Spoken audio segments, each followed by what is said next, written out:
Olá, bom dia. Você está aqui na Vibe Mundial e hoje nós vamos iniciar o nosso programa, o Despertar Sereno, trazendo aqui a Flávia Ramos, que vai falar sobre a abordagem com cavalos no meio corporativo. Muito obrigado pela sua vinda ao nosso programa. Fala um pouco mais sobre isso. Como é que é essa questão de levar o cavalo para o corporativo? Oi, Robson. Obrigada pelo convite. Um prazer estar aqui com vocês. Bom, o cavalo, ele entra como um grande facilitador, né? No processo de desenvolvimento de liderança, de times. E ele realmente faz um trabalho maravilhoso. É um grande parceiro nessa jornada. Que fantástico. Eu vejo algumas postagens suas com os cavalos e eu vejo que você faz uma correlação muito bonita. Você também trabalhou com equitação, você foi amazona por muito tempo. E você faz uma correlação, uma analogia tão bonita do pódio com o corporativo. Traz um pouco mais disso, que isso é muito legal. Então, o trabalho da For Leaders é inspirado na sabedoria das manadas e na arte da equitação. Né? Então, eu fui amazona, a minha primeira profissão foi amazona, eu fui professora também de hipismo, e depois é que eu fui para o mundo corporativo e fiz carreira, trabalhei em multinacionais, predominantemente na área de marketing, comunicação. Então, eu sei um pouco da linguagem e dos desafios do sistema corporativo. Mas o trabalho é inspirado em tudo que os cavalos me ensinaram para a minha jornada corporativa. Maravilha. Né? Então, eu trago o contexto das manadas, a sabedoria das manadas, né? O que garantiu que esse animal tivesse 60 milhões de anos aqui no planeta. E tem muito a ver como a manada se organiza e como a liderança da manada se organiza. E depois o contexto desse animal sendo corporativado. Né? Então, esse animal sendo confinado em baias para carregar alguém nas costas, que é um pódio, né? Sim. Então, esse é o sistema da domesticação humana, né? É o ambiente corporativo, onde eu vou pedir para esse animal velocidade, precisão, resultado, que é o que a gente pede para as pessoas no ambiente de trabalho. E né? hoje com essa questão do burnout, da exaustão, da depressão e tantas outras questões. O que eu costumo dizer é o seguinte, quando um cavaleiro ele está muito sedento por pódio, assim como um líder que está muito sedento por um cargo de poder, possivelmente ele está em busca de ser olhado, ser visto, ser amado. Né? Quem sabe aqui nesse lugar eu vou ser visto, ser amado. E aí, se ele estiver operando nessa vibe, ele vai fazer de tudo, até violentar seu próprio cavalo. Né? Então, ele vai judiar do bicho, né? Eu falo, vai judiar do seu bicho claro. E dos bichos sob seu comando, né? Então, e o trabalho da For Leaders, ele é muito focado no autoconhecimento, mas é o autoconhecimento por meio do bicho. Sei. Do seu animal, né? Então, eu só lidero alguém se eu me conheço, se eu me lidero, né? Eu só me lidero se eu me conheço, e eu só me conheço se eu me reconheço um animal. Legal. Né? E nós, animais humanos, somos animais predominantemente emocionais, né? Antes de sermos racionais, nós somos emocionais. Então, o trabalho, assim como qualquer consultoria de liderança e de desenvolvimento de time, ele vai trabalhar o que a gente chama de soft skill, que é a inteligência emocional, né? São habilidades comportamentais, que eu costumo dizer que é o hard, que é o difícil, mas do ponto de vista do bicho, porque o corporativo é muito mental, só que a mente, ela está a serviço do corpo. Sim. Por isso, inclusive, ela mente. A gente fala mente, o bicho não mente. Ela mente para você não entrar em estado de sofrimento, ela faz discurso enganado para você garantir seu pertencimento, faz mecanismos de defesa que aquele bicho precisa. Então, o trabalho vai dando consciência disso para o executivo. Olha, você é um animal emocional e você tem que saber, você tem que ter um letramento emocional. E aí você tem que entender de etologia humana. Só que como o ser humano tem muito pouca empatia com a própria espécie, entra o cavalo para ajudá-lo. Né? Então, eu costumo dizer assim, bater numa criança pode, bater num cavalo não pode. Então, quando a gente põe o cavalo como o espelho daquela pessoa, aí ele toma consciência do que ele está fazendo com ele, ou do que ele está fazendo com quem ele é responsável, né? Muito legal. Você teria algum exemplo específico de algum empresário, ou de repente alguma empresa que te procurou e que você percebeu uma mudança assim, bastante significativa no comportamento e até mesmo na performance? A gente faz trabalhos tanto individuais como coletivos. Né? Então, no trabalho coletivo, a gente sim sente já, assim... primeiro que não é um evento só, a gente fala que é uma jornada. Então, a gente tem vários trabalhos que a gente vai trazendo as pessoas para essa autoconsciência do seu bicho. Mas tem grandes empresas que fizeram trabalho. Tem algumas que são clientes desde 2018, como a Eurofarma. né? Recentemente a gente fez com todo o C-Level da Balduco, Que legal. que ainda estão no trabalho conosco. A gente já trabalhou com Bridgestone, Vale do Rio Doce, Fresenius Kabi, Munique. Então, são grandes empresas multinacionais e, predominantemente, a gente trabalha com um grupo de líderes, mas também trabalha com o líder e sua equipe, por exemplo, né? Então, no trabalho individual, eu percebo uma mudança significativa porque eu tenho mais tempo com aquele executivo, né? No trabalho coletivo, eu percebo uma grande sensibilização, alguns já indo para um processo de transformação, porque tem mais consciência, possivelmente o nível de autoconhecimento mais elevado ou menos traumas, né? Então, ele já começa a fazer um movimento de mudança, mas, de maneira geral, assim, o feedback que a gente tem é sempre muito positivo. Que legal, assim. que Até eu acho que até surpreendente, às vezes. Eu falo, nossa, a gente fez tudo isso para eles, né? E cada cliente vai ter seu ritmo. Tem cliente que faz um trabalho mais contínuo, mais acelerado, assim. Ele já emenda um trabalho no outro e vai indo. Tem outros que, depois de um ano, voltam, procuram. Depende de como aquilo decanta no grupo, depende de como é que a cultura daquela área, dentro daquela organização, vai absorver aquele trabalho. Mas o que eu sempre digo, assim, o Robson, que o trabalho da 4Leaders, ele é muito pragmático também. Porque o mundo corporativo exige pragmatismo. Eu fiz essa vivência para quê? Ao mesmo tempo, a gente também dá consciência de que não tem fórmula mágica e nem rápida. Quando a gente fala de desenvolvimento humano, é no ritmo do desenvolvimento humano. Sim. Cada um tem o seu, né? Então, às vezes a gente tem muita ansiedade na sociedade em geral, porque o que a gente criou de ferramentas, elas são muito mais rápidas do que a nossa evolução biológica.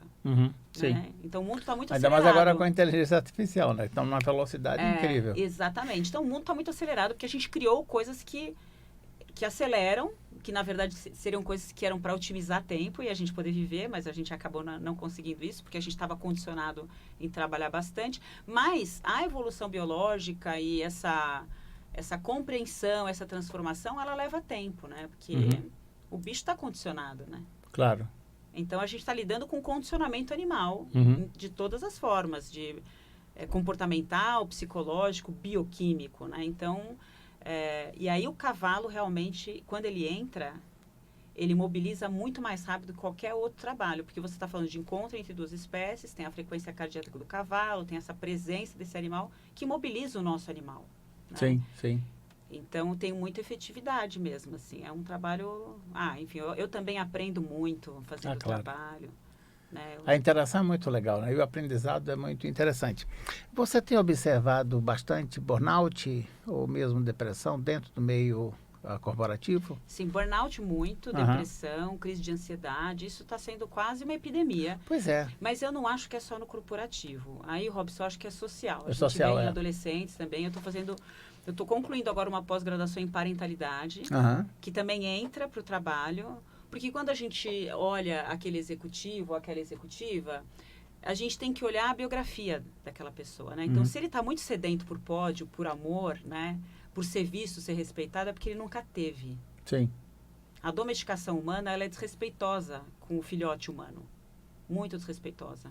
A gente não respeita nada do que preconiza a etologia humana. A gente vai contra a nossa natureza. Com certeza. A gente adultiza crianças, a gente faz a domesticação toda muito mecanicista, né? Sem respeitar a singularidade. Então, quando eu olho também crianças e adolescentes, você vê recorde de suicídio, crianças com automutilação, porque as ferramentas que a gente criou, tecnológicas, elas foram criadas com muito pouca consciência. Sim. Do impacto no bicho sapiens, né? Do impacto no cognitivo, do impacto fisiológico, né? Então, a humanidade está muito pouco ativa fisicamente, está muito pouco outdoor, muito desconectada da natureza. É muito mental e performático. Isso. Falta aquela coisa do viver. E você falando agora, eu lembrei de um exemplo que eu vi agora há pouco da minha égua, da boneca, foi muito interessante. Ela pariu um potrinho agora há pouco, o potro já está com 6 meses.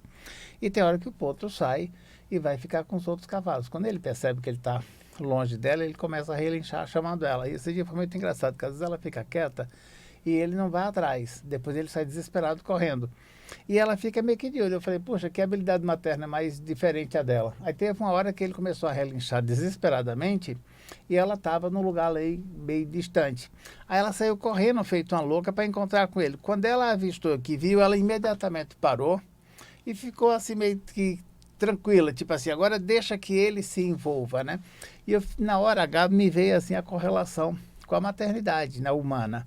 É aquela mãe que dá demais, que está meio que sobrecarregando aquela criança, e aquela criança meio que quase não está mais que se movendo, porque ela está tudo, a inteligência artificial, os vídeos, a TV, o celular, a mãe, a proteção dos pais, é como se a gente está sufocando essas gerações que estão vindo, né?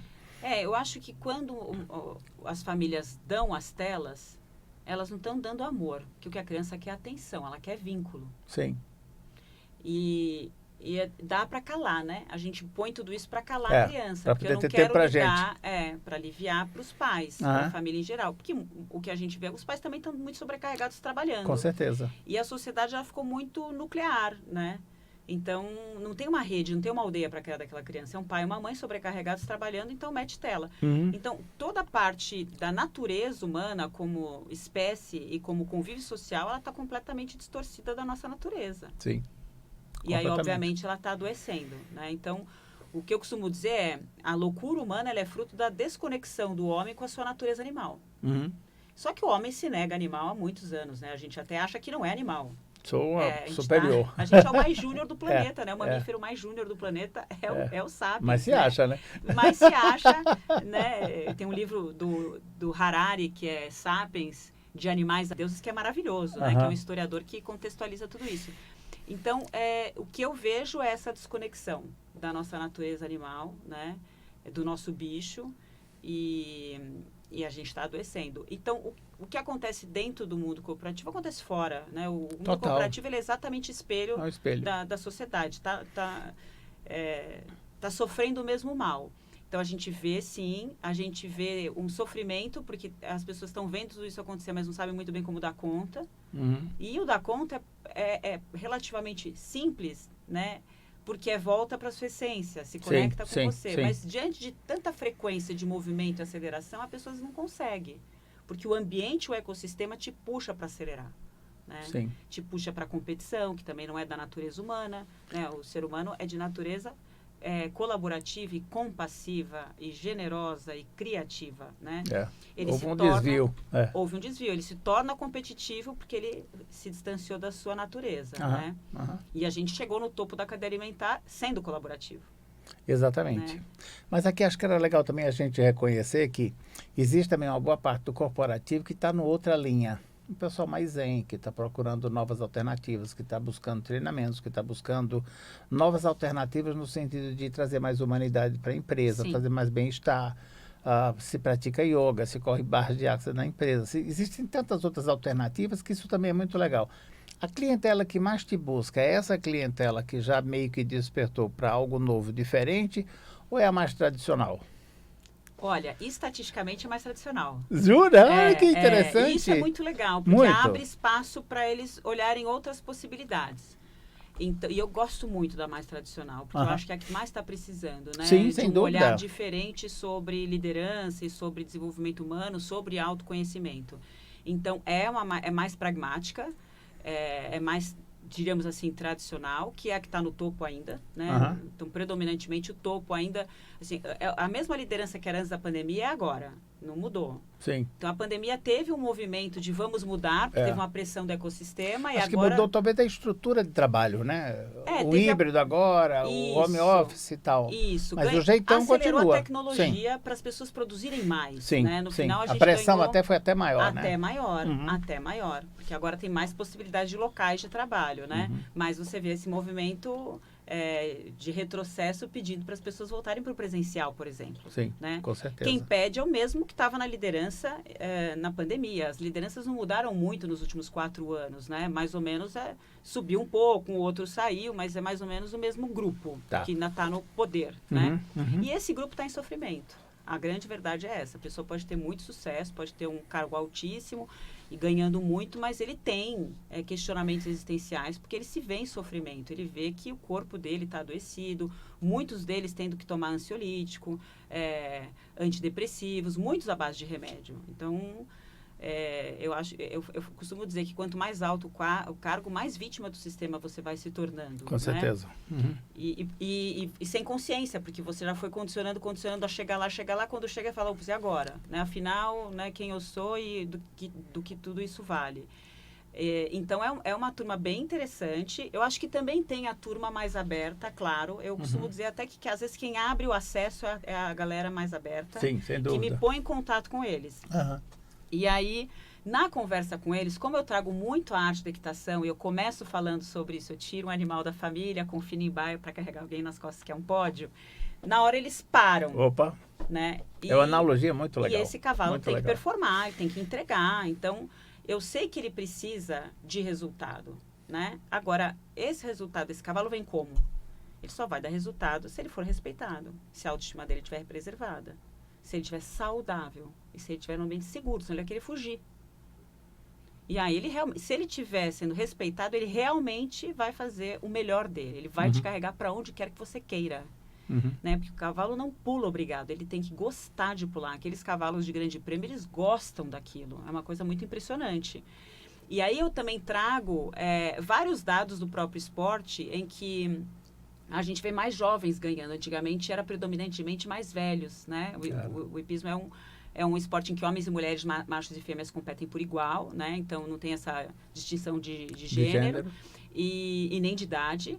Mas os mais velhos eram os que mais ganhavam, porque tinham essa sabedoria de lidar com o cavalo. Só que os mais jovens começam a ter mais sensibilidade sobre o bem-estar animal. E aí, por isso, eles também estão começando a ganhar mais. Que legal né? isso. Então, muito tem mais legal. essa consciência de estudar a etologia equina, de estudar comportamento equino, de fazer uma conexão com menos esforço. O respeito gera menos esforço de conexão.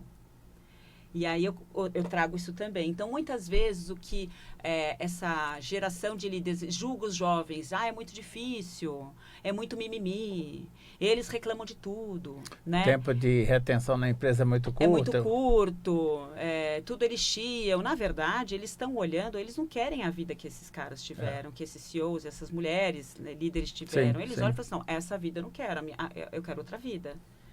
E é interessante esse questionamento, porque na evolução, qualquer evolução de espécie, a nova geração vem para evoluir da anterior. Com certeza, senão não existe melhoramento, né? A coisa Exatamente. não anda. Então, esses questionamentos dessa geração, reflete. Será que essa vida que você tem é muito boa? Né? Será que faz sentido tantas horas de trabalho nesse sistema, sendo que a gente tem uma tecnologia disponível maravilhosa que pode fazer com que a gente trabalhe menos e viva mais? Né? Agora você me fez lembrar, um tempo atrás, era a questão da revolução feminina, né? A maioria das mulheres, não, primeira carreira, não vou colocar em xeque meu relacionamento, então, primeiro eu vou me graduar, vou fazer mestrado, doutorado, pós-doutorado, ganhar muito dinheiro, fazer carreira, para depois eu ver se eu consigo um relacionamento e tal, e tal. Já você pega essa geração mais jovem agora, casando super cedo, já tendo filho e levando tudo em paralelo. E às vezes você vai conversar com algumas meninas, elas falam, não, eu não quero ter a vida que a minha tia tem. Chegou a uma certa idade, está sozinha, ela conquistou tudo, mas ela não constituiu uma família, ou ela não tem um bem-estar, né? Então, na verdade, não existe hora certa, né? Cada um faz no seu momento. Cada um faz no seu momento. Eu acho que tem é muito plural hoje as escolhas, né? A gente tem mulheres que têm essa escolha, tem mulheres que escolhem não ter relacionamento, né? Porque casar e ter filho, o cuidado está muito desequilibrado. Então, a gente também tem um movimento de muitas mulheres que não querem ser mães. Sim, com certeza. Que fala ser mãe desse jeito que é hoje, que não é dividido, né? Há pouca responsabilidade na maioria dos homens em dividir essa responsabilidade. Elas escolhem não ter. A felicidade para elas é a minha liberdade, a minha independência financeira. Sim. E é digno. Né? Porque, ao mesmo tempo, você vê muitas mulheres caindo na maternidade compulsória e absolutamente infelizes nesse lugar. Sim. Né? Então, eu diria que tem de tudo. O que eu acho que hoje está mais plural. Assim, acho que tem caminhos mais plurais, né? Para a gente observar na sociedade, e isso é super rico. Agora, o que é crônico é essa desconexão com a nossa natureza animal. Isso é crônico. Porque quando a gente olha, tanto nas organizações como fora, tem uma necessidade, assim, a primeira necessidade humana é afeto. Por quê? Porque o ser humano nasce muito prematuro. Sim. Então, ele tem uma dependência muito grande dos seus cuidadores principais. Total, se não limpar, não ajudar, Exato. não amamentar, morre. Exatamente. E a gente, como foi indo para uma sociedade muito de produção, que é onde tinha valor, o capital estava no trabalho, então o trabalho de cuidar, que é a coisa mais importante para a perpetuidade da espécie, ele foi negligenciado. Ele não é negligenciado até hoje. E isso foi gerando traumas na espécie humana, né? Então, hoje a gente começa a olhar, por exemplo, o puerpério, né? Uma mulher põe o filho, a gente fala, quarentena. Não, o puerpério dura 1 ano e meio. Ele não dura 40 dias, nem 3 meses, nem 6 meses. Acho que só na CLT que é, né? Só na CLT que é, porque o foco é produzir. Exatamente. Né? Uhum. Então, no momento que essa mãe tem que deixar esse filho para voltar para o mercado de trabalho, está aí o primeiro trauma na criança. E ela muito sozinha, às vezes muito sobrecarregada nesse lugar, né? Então, o ser humano, ele precisa recuperar a sua essência animal e olhar como é que eu estou cuidando da perpetuidade da minha espécie. E quando a gente olha antigamente, a gente tinha uma aldeia inteira cuidando daquela criança. E não só o papel feminino, tinha o papel masculino também. Então, o que eu vejo, por exemplo, nas corporações, quando você vê um executivo, uma executiva que tem um pouco mais de autoconhecimento, inteligência emocional, vai ser melhor líder, vai se conduzir melhor. Com certeza. E vai ser melhor líder. Mas isso está muito relacionado a como ele foi investigar a sua biografia, os seus traumas, né? O que está no seu corpo, né? Em termos de trauma, não só na sua mente.